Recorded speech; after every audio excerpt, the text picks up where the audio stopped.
जिलेबी द्या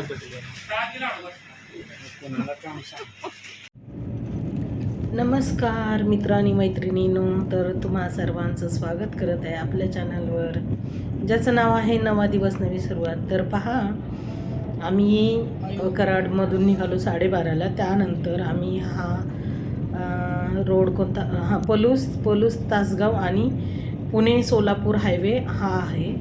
तर हा जो हायवे आहे तिथून आम्हाला दिंडी भेटतात, ते पूर्ण दिंडी दिसतात ते. आणि ह्या दिंडी म्हणजे पंढरपूरला चाललेली वारकरी आहे. तर आता पहा, वारगी ही अशी गोष्ट आहे ना, खरंच गरीब श्रीमंत सगळे एका ठिकाणी असतात, अशी ती वारी. खरंच खूप छान वाटत होतं आणि ते अनुभव ऊन नव्हतं वगैरे, खूप सुंदर वाटत होतं. आणि खूप छान पद्धतीने त्यांची वाटचाल चालू होती पंढरपूरकडे. आणि आम्ही ह्या हायवेने निघालो होतो जतकडे. जतमध्ये गेल्यानंतर म्हणजे जतला जायला सुद्धा मला हा हायवे उतरून बऱ्याच अंतरावर जायचं होतं. त्यावेळी ते ज्योत येतं, त्यावेळी हा महामार्ग आम्हाला सोडायचाच होता. तर अशा पद्धतीने आम्ही चाललो होतो.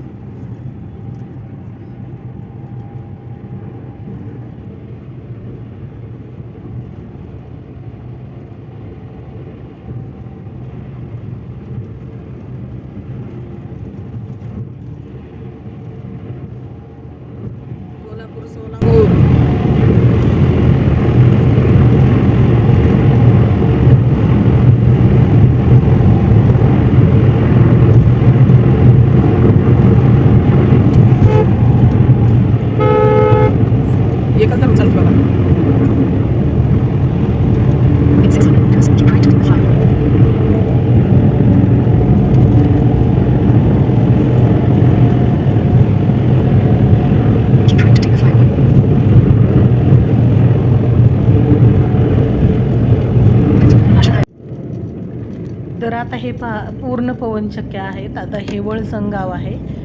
जतमधून पुढे गेल्यानंतर थोडं अंतरावर हे अशा पवनचक्क्या चालू होतात. आणि आता जे आपण जाणार आहोत पुढे, तर ते येणार आहे धानम्मा देवीचं मंदिर. आता त्या मंदिराची खासियत अशी आहे, म्हणजे व्याख्या किंवा कथा म्हणूया, तर ती अशी आहे की तिथे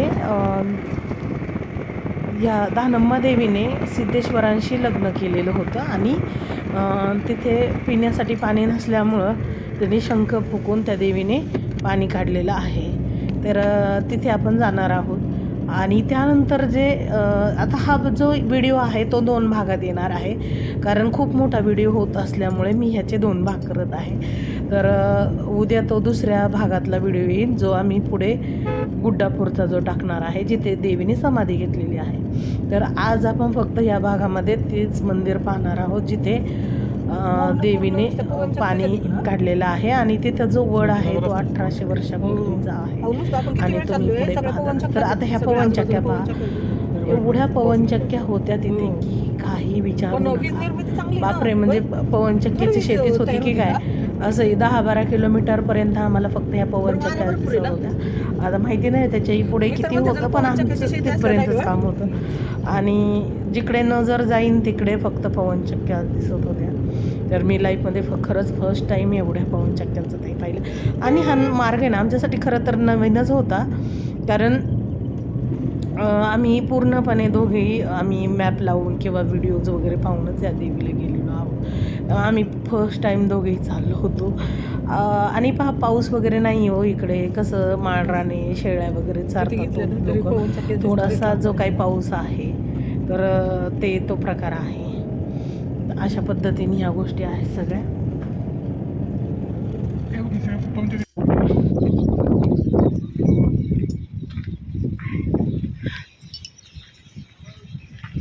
फार मोठे मोठे वड आहेत.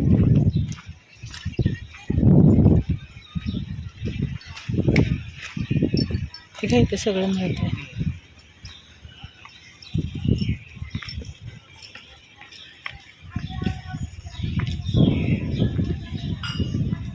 हा वड पहा किती जुना आहे. हो, इथंच ठेव. सोडा तर सोडा.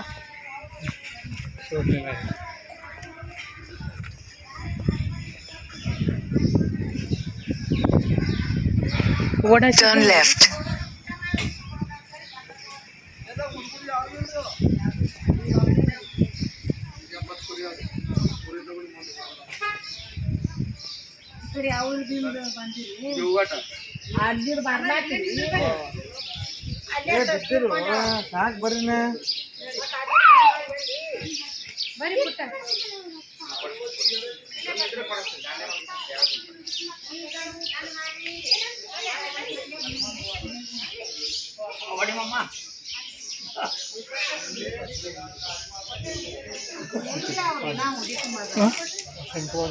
इकडं पुढं पाणी आहे की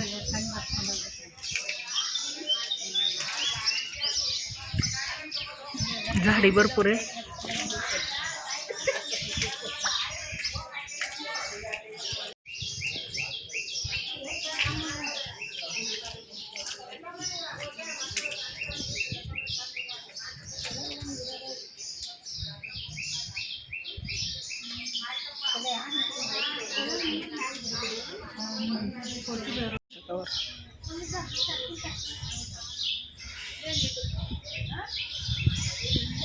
किती छान फुले ना हे बघा फुले. वाव, देवी बघा. हां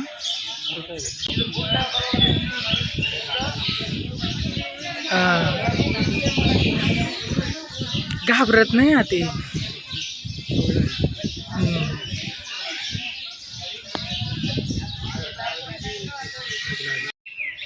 नमस्कार मित्र आणि मैत्रिणींनो.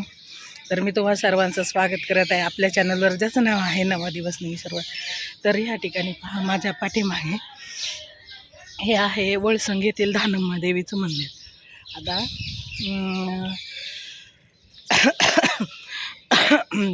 बॅक कॅमेऱ्याने दाखवते. तर वड पहा, ज्या वडाची पारंबीपासून वड असे तयार होत आलेले.